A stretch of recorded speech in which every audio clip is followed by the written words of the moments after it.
out at the beach. We'll be talking about that Gulf Coast forecast and our near record temperatures throughout this week right here on First Alert Weather Extra. Plus, what you need to know about tomorrow's lunar eclipse, including the best time to see it in all of its glory. And you'll hear from families trapped in Alaska after a storm dumped 10 feet of snow, leaving them with dwindling supplies like food and water. Live on your side. First Alert Weather Extra starts right now. Welcome in to First Alert Weather Extra. I'm First Alert meteorologist Tonia Michelle, and I certainly hope you got outside today because it was beautiful. I wish I had a little bit more time out and about, but look at our evening. It's going to be quiet. It's going to be dry. We're not tracking much in the way of anything. Tomorrow there could be breezier conditions, but today made me want to visit the beach, and that's why I had to show off this Gulf Shores camera. Not a whole lot of people at the beach, still chilly out there as far as getting in the water, right? Temperatures in the low 60s, dew points in the low 60s, a nice east wind under 10 miles per hour. Tomorrow's going to be beautiful. A mix of sun and clouds, probably more clouds than sun. We'll see temperatures in the upper 70s though. Still a beautiful day, but it could be a little more breezy tomorrow with wind gusts up to about 20 miles per hour. But honestly, with temperatures in the 70s and a nice light breeze, it's going to feel like you're at the beach for sure. The next big thing is we're tracking a severe system that could develop out to our west later into the week. Thursday, Friday, and even Saturday, the Storm Prediction Center already highlighting a 15% chance for some severe weather. We're going to watch that system very closely because that could be the reason we see increased humidity levels, a little bit more moisture, maybe a few showers, and a possible thunderstorm across our area as we near the end of this week. We're tracking a little bit of wet weather around Friday, Saturday, more like Sunday and into early next week, but I'll be breaking all down those rain and storm chances in just a bit. Let's walk through those temperatures though. Look at this. Our average is in the low 60s and we're going to be 20 degrees above that by the time we hit middle and end of this week. Low 80s Wednesday, Thursday, Friday, and even Saturday and Sunday. Could see temperatures going back and forth up in upper 70s to low 80s by early next week. We really got to fine tune that rain and storm chance because that's going to fluctuate our temperatures just a little bit. But either way, this week is a great week to enjoy the outdoors, get some yard work done, make some outdoor plans, walk those pets, and get outside some nice vitamin D. The total lunar eclipse happens tomorrow morning. We'll have updates on that in just a bit, but we're still tracking that near record heat throughout your week. And finally, could we see rain and maybe a few storms around as we head into your weekend? We'll be breaking that down a little bit more, and I'm going to walk you through that full 10-day forecast. And could we see a stronger storm by middle of next week? That's the big question that we'll be fine-tuning here throughout this week. So stay with us. But you might want to get up early in the morning. Why? You already know why. You'll see something in the night sky that you won't see again until it's almost 2029. Here's meteorologist Matt Daniel with the details. Well, this evening going into tonight, we get to experience a total lunar eclipse. It's going to be really spectacular, assuming we can see it in the night sky and clouds aren't causing some issues. With us this evening, I've got Deborah Bird from earthsky.org. She's going to tell us everything we need to know about this really cool event. How's it going? Oh, good, Matt. How are you? I'm great. So tell us about this total lunar eclipse. Okay, so the first thing you need to know is you've got to get up early in the morning to see it. So the eclipse is on Tuesday morning. So if you see March 3rd, that's not the evening of March 3rd, that's the morning of March 3rd. And so we're in Central Time, Alabama. What can we expect? Like, can you give us a time idea of when this eclipse is really going to peak for us? I can. So if you want to see the partial phases of the eclipse, which I really recommend watching at least a part of the partial starts around 4 a.m. The total eclipse starts around 5 a.m. Central Time. So, maybe get up around 4:55 or something like that and look outside. I mean, you don't have to be in the country for this. Like, I live in the middle of the city and I'm going to watch it from my house. So what makes it a total lunar eclipse? How does this work? Like, why does this happen? If you see a model of the solar system, it's always got that flat plane, like all the planets are orbiting the sun on kind of a flat plane. And the moon orbits more or less on that plane, but not exactly. But every so often the moon goes into that plane, the plane of the Earth and sun. And when that happens, we have the potential for an eclipse. What happens during an eclipse is that the Earth comes between the sun and moon, and Earth's shadow falls on the moon. So it's really a shadow. It's all about shadows for lunar eclipses. So when we get that shadow and it starts to peak right around 5 o'clock in the morning, what can the viewers expect? Is it going to immediately turn a certain color? Is it going to gradually turn a certain color? Well, you're going to see during the partial eclipse that it looks as if a bite is taken out of the moon. So the moon is going to be disappearing, disappearing, disappearing more. Soon there'll just be a little sliver of a moon left. And as the eclipse gets deeper, you might see some of that reddish color, but really you'll see it as the totality begins. So when totality begins, the moon will turn red, blood red, as people have taken to saying, and that's why people will call this a blood moon. And so if we miss this opportunity early tomorrow morning, when's the next time we'll be able to experience a total lunar eclipse? Matt, we're not going to have another eclipse for 3 years. So the next one is December 31st of 2028. It's going to be a New Year's Eve eclipse. That sounds really cool. A New Year's Eve total lunar eclipse. Has that ever, I would have to look back, I'm sure, but that sounds like a lot of fun, and celebrating a new year and then be able to experience something with the moon changing into that blood orange reddish hue color. Looking forward to that, Deborah. So hopefully our struggle, I think here, and you're in Austin, Texas, I think our struggles are going to be cloud cover, but hopefully the weather cooperates and we can tell Mother Nature to give us a brief clearing in that window, and then we'll be able to see it. Looking forward to it. Take pictures of it, of course. Send it in through our WBRC First Alert Weather app, and we would just love to show it right here on Weather Extra. Well, we're looking forward to it. Thank you for all of the information, Deborah. Thank you, Matt. Here's one final look at the timeline for the lunar eclipse. Peak viewing time between 5 and 6 in the morning. You'll want to look towards the west to see the eclipse, and don't forget to send us pictures through the First Alert Weather app. First Alert Weather Extra is back in just 30 seconds.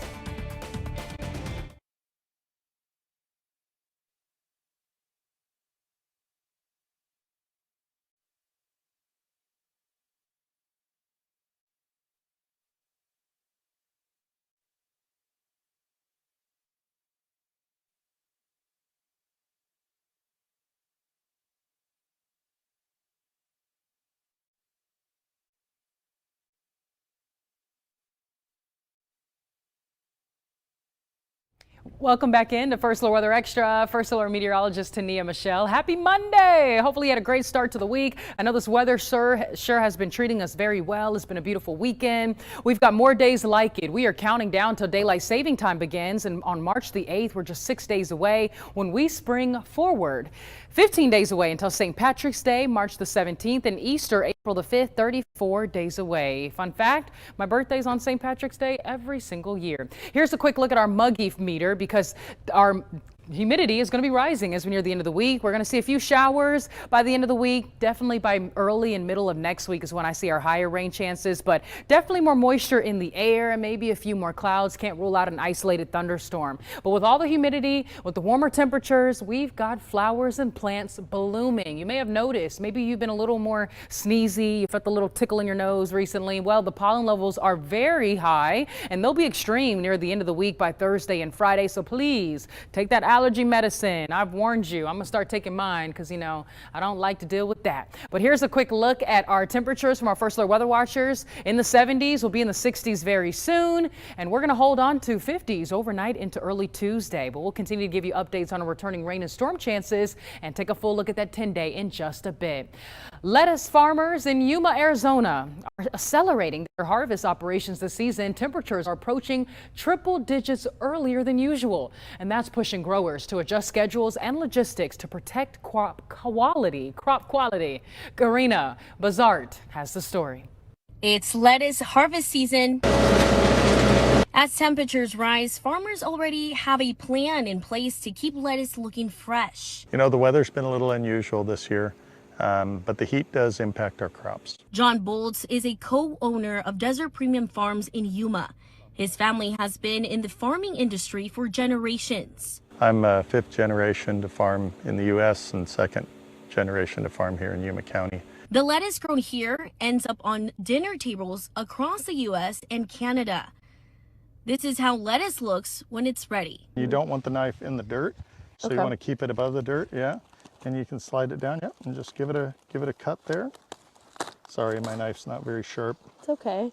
And then It's time for salad. in each acre, there's about 60,000+ servings for an individual, so an individual salad. But Bolt says this season, the weather has been different, and it's creating challenges. Last fall, Yuma received nearly 3 times the normal rainfall, and now the temperature is already in the 90s. Now we're getting ready for harvest. It's been through some warmer temps than we normally would expect. Bolt says it's speeding up the harvest.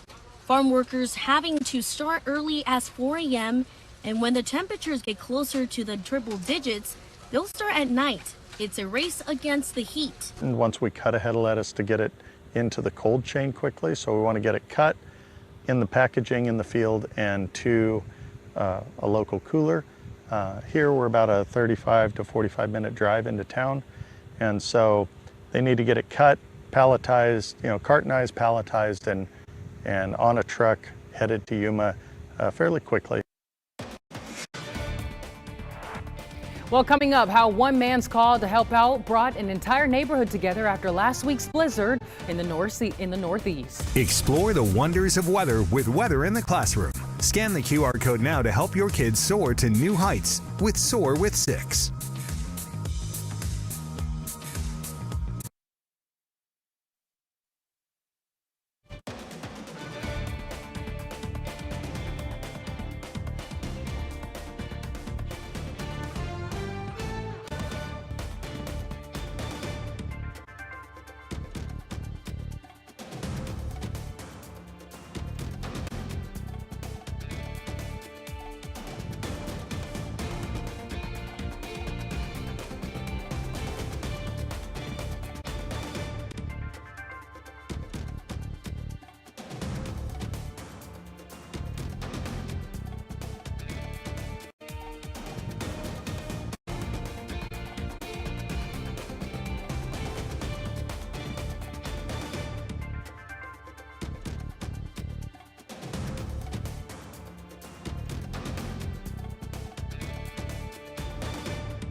take a live look at our first source sky vision camera out in Jacksonville. This is Calhoun County. Temperatures still in the low 70s. It is a beautiful night, man. I just want to be outside right now. I might just have some food out on my back porch. Here's a live look in Birmingham. Quiet night.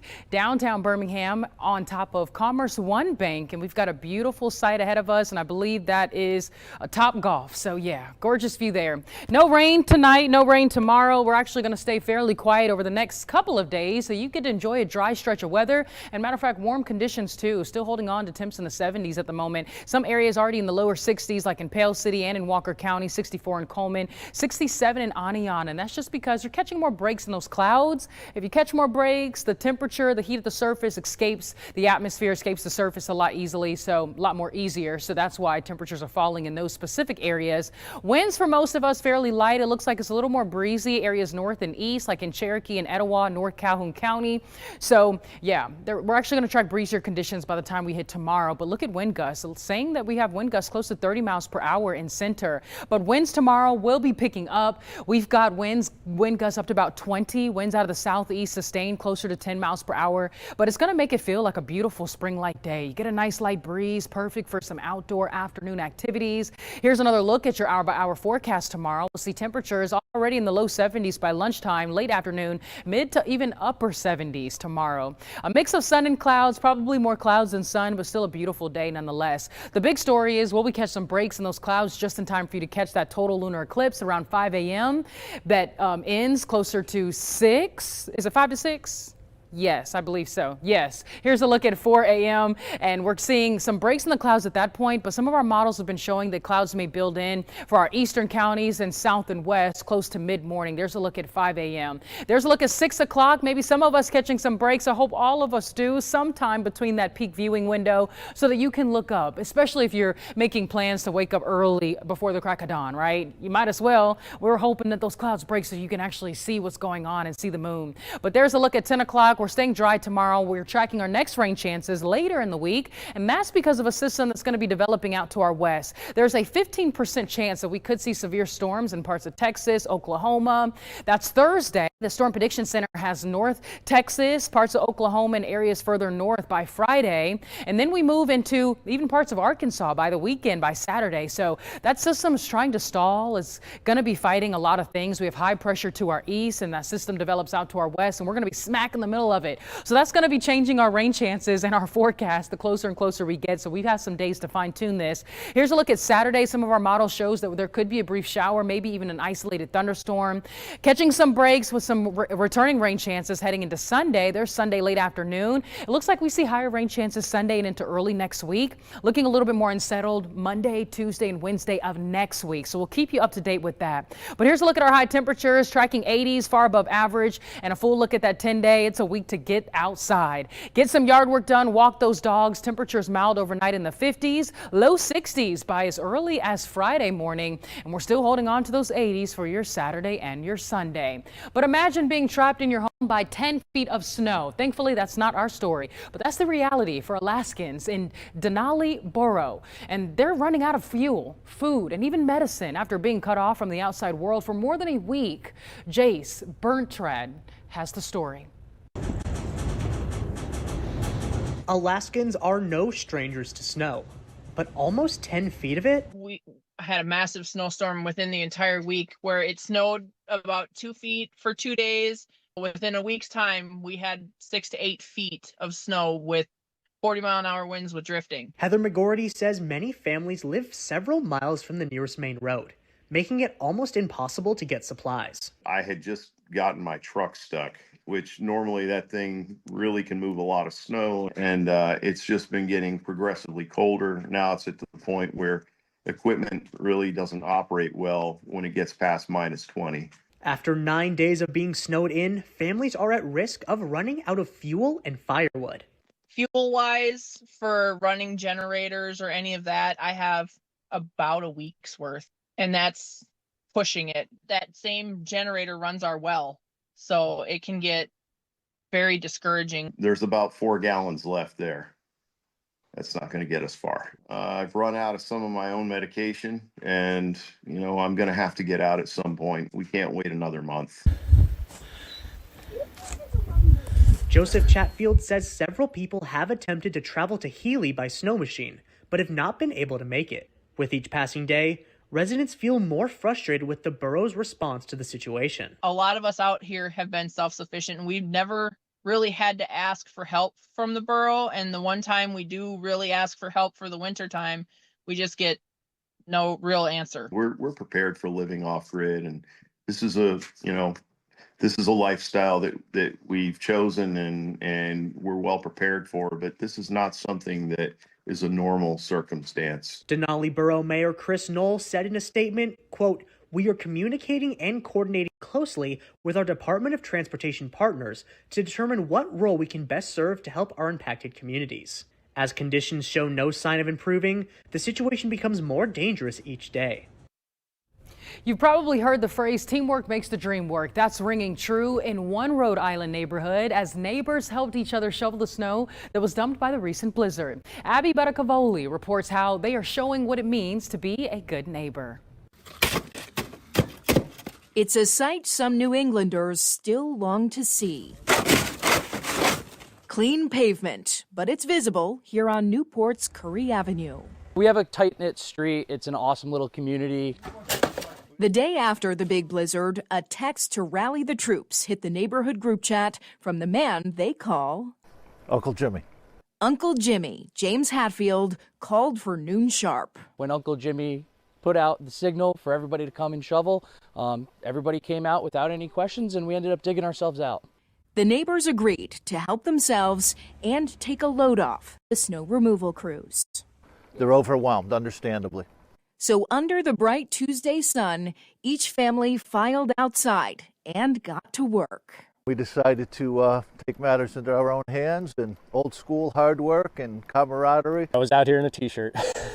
Everybody just got a shovel, used whatever they could, and we got it done in a couple hours. Better off for it.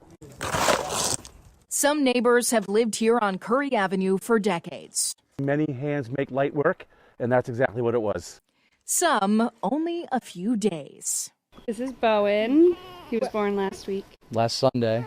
Little Bowen, named after Bowen's Wharf, a nod to the place his parents love.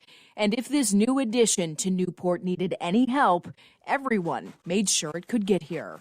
To me personally, it was just great to see us come together, that we could all come together in this neighborhood regardless of our beliefs, regardless of anything. We all came together to help each other out, and that was wonderful. Really warms the heart. A record-breaking blizzard, dumping feet of snow, but uncovering the beauty of being a good neighbor. Though I'm actually kind of glad that we had the opportunity to do something that we're going to be talking about for a very, very long time. So, in a way, kind of glad the plows didn't come. Teachers, promote literacy in your class by scheduling a book reading with WBRC. Scan the QR code now to help your kids soar to new heights with Soar with 6.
Tonight at 7, catch WBRC 6 News now on the WBRC streaming app with host Jazz Williams. First Alert Weather, live updates and trending stories you need before the night's over. You don't want to miss what's happening right now. WBRC News now at 7. Search for WBRC in your TV's app store to download. Well, here's a final look at that 10-day forecast. We have increasing rain chances nearing the end of the week, but we've had a busy day today for Reading Across America. We love weather! Oh yeah, you know my kiddos love some weather. These are kindergartners. Had the opportunity to visit Huffman Academy. It's always great to see all of my friends there. We love the Wildcats. And they love the weather too. This was out at Sun Valley Elementary School. Want to shout out Birmingham City Councilor Quentin Woods, First Libraries Book Distribution Initiative in District 1. It's a partnership with IC Me Incorporation in celebration of Read Across America Week. Love seeing everyone at Sun Valley Elementary School. And I wasn't the only... Hey, all the energy there. This is the entire school. I was the only meteorologist from the First Alert Weather team visiting a school today. Megan Thomas was at Big Sandy Elementary School in Moundville. Red Daisy Diana discovers the wonders of weather for Read Across America Day. That's her book. They also cover tornadoes and tornado safety, which is very important, and also visited with several students who also wear hearing aids or have implants. She gave them a copy of her book, The Heart of Hearing. How sweet. We'll be